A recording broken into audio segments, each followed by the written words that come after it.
Now into our very first story, the National Labour Commission has made a raft of recommendations to the Ministry of Employment and Labour Relations as part of efforts to avert a full-blown labour unrest.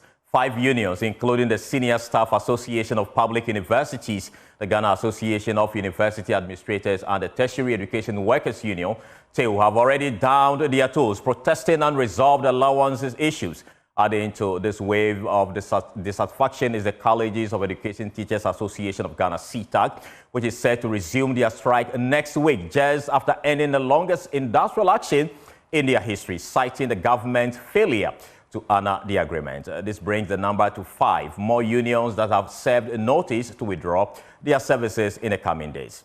Now, let's look at this in graphical terms, where you see the wave of a strike, labor strikes there. 5 unions are currently on strike, and 5 unions are also threatening to strike by next week.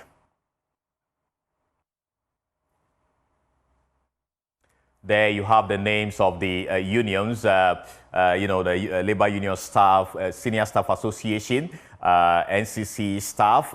They will be doing theirs on September 18, or they started on September 18. GAUA also started theirs on September 18. The reason, as you can see clearly, there's condition of service, just as that of NCC as well as the Senior Staff Association. Then if you go to the FUSAG, they also started theirs on the 18th of September, also related to conditions of service. And now TEU started theirs on September 20. They are looking at vehicle allowance. Now joining now is the Mortuary Workers Association, who are threatening to start theirs on September 26 over unpaid allowances. And then CTAG is saying that by September 30, they are likely to start another leg of strike over unfulfilled promises. And organized labor has also threatened, if you recall, that they will be hitting the streets or actually going on strike on September 30 over illegal mining. UTAG also same, as well as CLOSAG, all on September 30, all over illegal mining.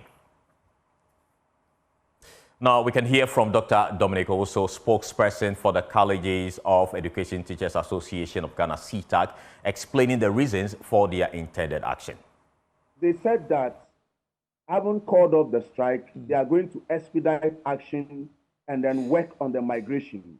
Remember, during the NDC era, the migration was done within 2 weeks. We migrated from GES to the current payroll within 2 weeks. Okay. So when we declared our strike on the 14th of June, we were promised that at West they are going to migrate us within 1 month. And as I speak to you right now, the timelines that we agreed upon which the strike was called off has still not been done. It looks as if we have to go on strike to make duty bearers perform their legitimate duties that every month the government of Ghana pays them. It is because of our strike that is why they were expediting action. We thought that having gone on strike for 3 consecutive times, government would have learned the lesson. This strike that led to 2 people dying, and then also 1 person snatching phones and being beaten, and then also losing so much. Government has still not learned her lessons. And as I speak to you, you'll be surprised that the offline data that the technical committee worked on has not come to the college. Now, the Mortuary Workers Association of Ghana, MOWAG, have cited the government failure to address a long-standing demand for improved pay, better working environment, and adequate personal protective equipment, PPEs. MOWAG highlighted that despite numerous negotiations with the Ministry of Health and other relevant authorities, their requests have made little progress. The workers, in a statement, expressed frustration over the government's unfulfilled promises and a lack of commitment to resolving issues that have persisted for years. They warned that the impending strike would disrupt operations at health facilities across the country, leaving morgues overwhelmed with dead bodies. Now, Director of Grievances and Negotiations at the Fair Wages and Salaries Commission, Professor Charles Adabo Opong, has expressed surprise at the College of Teachers, Education Teachers Association of Ghana as threat to strike again. He emphasized that sitters' concerns have been addressed following the arbitration award. He believes that a strike action at this stage would not be beneficial to the situation. With respect to the TTAG issues, I think they had about 2 months strike, industrial action. You were aware. We got to the table with them to address their concerns. Largely, it was about extending the public universities' allowances to tutors of the colleges of education. But before we could do that, we needed to conduct what we call the HR audit, of which DTEC, the regulator, did. Afterwards, we established those who qualified per the arbitration award.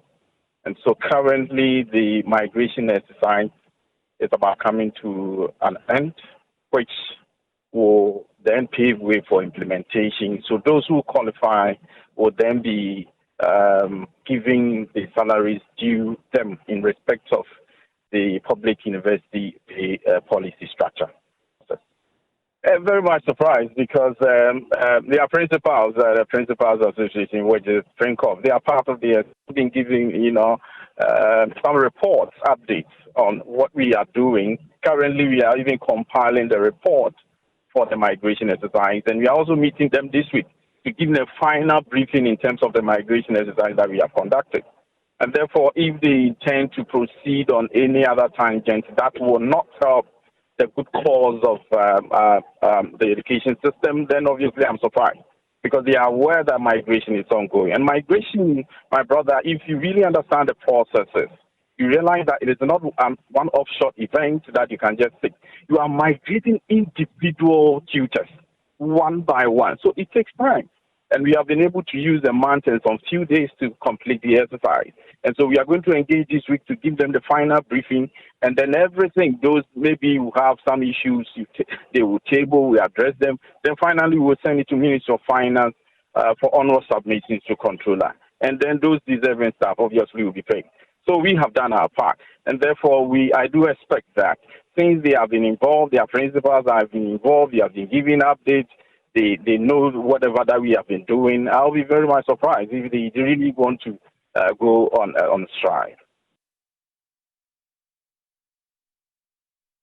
Professor Charles Adabo stated that the Fair Wages and Salaries Commission is actively meeting with the leadership of the Mortuary Workers Association also to address and resolve the implementation of their grievances as well. Regarding MUAC, which is the Mortuary Workers Union, they have also submitted some concerns. We have examined them. Fair Wages is always committed to addressing industrial issues. And we have established that the issues that they have raised largely borders on implementation, which is really within the domain of the Ministry of Health and its agencies. We are still committed, though we have been able to negotiate with them in terms of whatever that they submitted. Those agreements have been reached, but in terms of implementation, that is where the issues lie. And we are still committed to that. We have even invited them to a meeting this week to look at how best we can also facilitate implementation for. Now, at exactly 6 p.m., the Ghana Police Service removed the barricades at the 37 roundabout and other key intersections, allowing the free flow of traffic as demonstrators were no longer in sight for the Stop Galamsey Now and the Reoccupy Jolobi House protest. Following the arrest of over 40 demonstrators on Sunday, the street leading to 37 Military Hospital and the Elwak Sports Stadium were empty on the third day of the protest. My colleague Maxwell Agbagba earlier today reported as of 11:50 a.m. only 2 individuals had shown up with placards. We'll speak to Maxwell Agbagba on the grounds. But first, a look at what happened on day 1 and 2.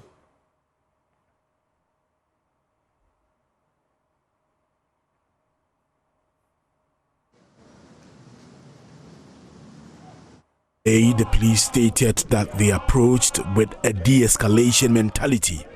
However, on the second day, it seemed the approach shifted to if persuasion fails, force is applied mentality. Listen to the Director of Public Affairs at the Ghana Police Service, ACP Grace Ansa Akrufi.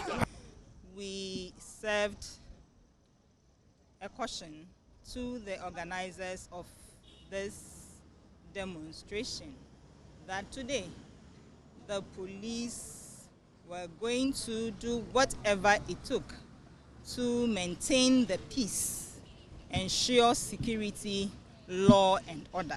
We are all involved.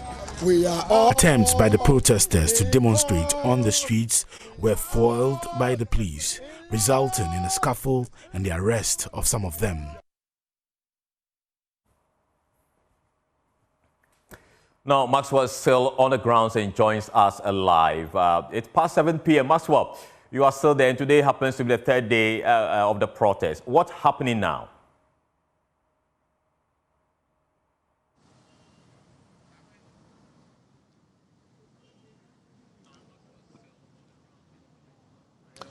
Well, at exactly 6 o'clock p.m., personnel of the Ghana Police Service, who've been stationed here since Saturday, the day that the protest started, opened this road to traffic. I'm talking about the stretch of road that passes in front of the Jubilee House and the Revolution Square, where the protesters had wanted to hold their protest. So as it stands now, you can now use the road in front of the 37 Military Hospital, the Jubilee House, all the way to the Central Business District.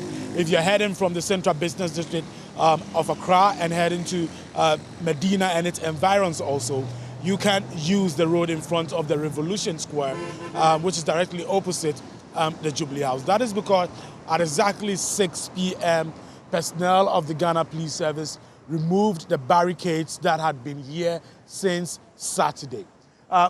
They are still maintaining a presence here, though. My sources tell me that they are keeping a skeletal, staff here, so they are going to be stationed here for some time before they leave. The barricades, some of the barricades are actually still here. About 3 hours ago, sometime around 4 p.m., we had the Inspector General of Police himself, Dr. George Kufu-Dampare, in Mufti. He came on the ground in Mufti, shook hands with some of the personnel who were here on the ground and sat down together with them to eat lunch. He left. He didn't really speak to the media or any of the journalists present.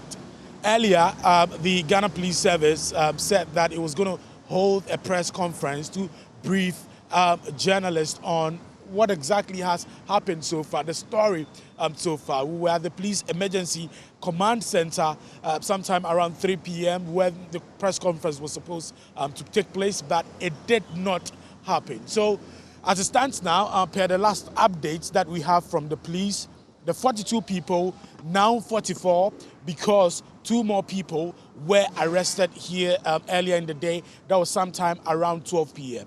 They came here holding placards, screaming, "Stop Galamsey," right in front of the police officers here where the barricades were, and they were arrested and taken into custody. So now, officially, we have 44 people who have been arrested per the last update. We do not know whether they've been released or not, but per the last update, they are in the custody of the Ghana Police Service. And a lot of people are waiting to hear what the update is going to be, whether they've been billed. But also in that last update, the Ghana Police Service made it known and clear that they will put the persons they have arrested so far before court. Earlier in the day also, they released a statement that they've arrested one of the conveners of the group, Oliver Baka of Vomawo. And they said that he was in the custody of the police at the time that they released that statement. So what is new here at the 37 roundabout, at this 37 intersection, is that the road which was blocked from Saturday, the road that passes in front of the 37 Military Hospital and the Jubilee House, it has now been open to traffic. And you can see some vehicles in there waiting to cross this intersection to wherever they are going. And that is quite important also because tomorrow is a working day. The weekend is over. The long weekend is over. Today was a holiday, so we really did not see any bumper-to-bumper traffic in town as a result of the road that was blocked here. But tomorrow it's expected that there's going to be some bit of traffic congestion in town. And it's important that this road has been opened to traffic to make it easier for commuters to move to the Central Business District and its environs, and then Medina and its environs as well. All right. Thank you so much. That's my colleague Maxwell Agbagba coming to us live from the 37th area. Now, away from the protest, a consultative committee on the review of the Constitution has recommended a raft of changes to the 1992 Constitution. The committee put together by the Ministry of Parliamentary Affairs wants MPs who are appointed ministers to resign from the legislature and also requires parliamentary approval for appointment to some key constitutional bodies, including the Electoral Commission, Auditor General, and Shraj. Kweku Asante has more in the following report.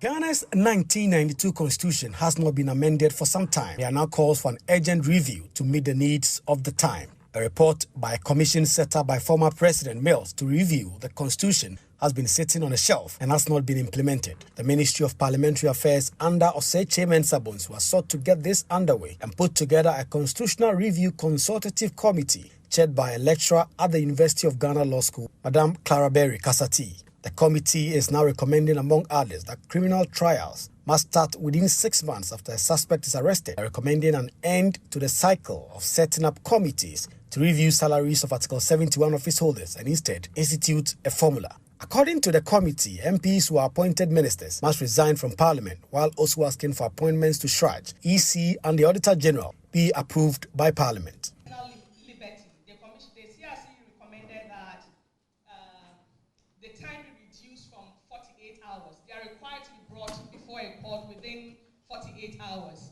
The recommendation is that it should be reduced to 24 hours, and we agreed on it. Former Minority Leader Haruna Idrisu wants any review of the Constitution to diminish the wide powers of the President and end the winner-takes-all phenomenon.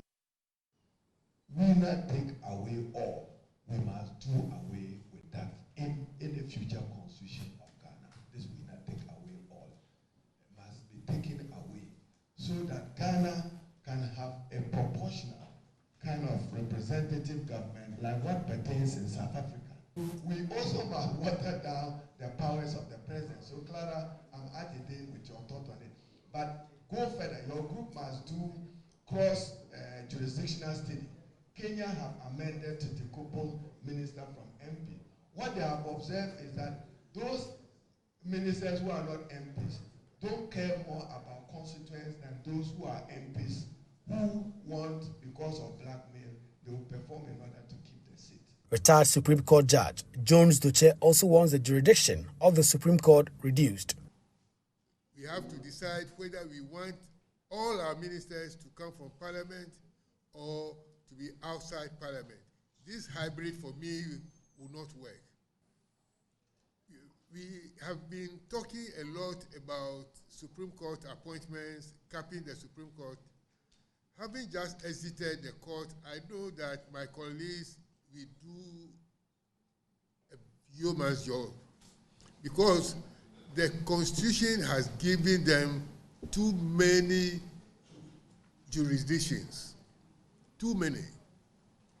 And my younger brother who is here will bear me out. So the Constitution has to look at maybe reducing the jurisdiction of the Supreme Court. You can limit some of the civil appeals. But with the country in an election season and with barely 3 months to an election, Minister for Parliamentary Affairs, Osei Mensah, says this should not stop the review from going ahead. I've heard people opine that in an election year, there's not much that can be done when it comes to constitutional amendment. With the greatest respect, I beg to differ. All the amendments to the 1992 Republican Constitution happened in 1996, after the election, in November and December. All the amendments happened in 1996, after the presidential and general elections. So I believe that we are not stopped by time to do the consultation that we intend to continue today. The stakeholders consultation workshop was to afford stakeholders the opportunity to review the report of the CRCC and build consensus ahead of its implementation. You're still watching the JoyNews Prime with me, Carlos Caloni. We'll take a short break. We'll return with more. Please stay.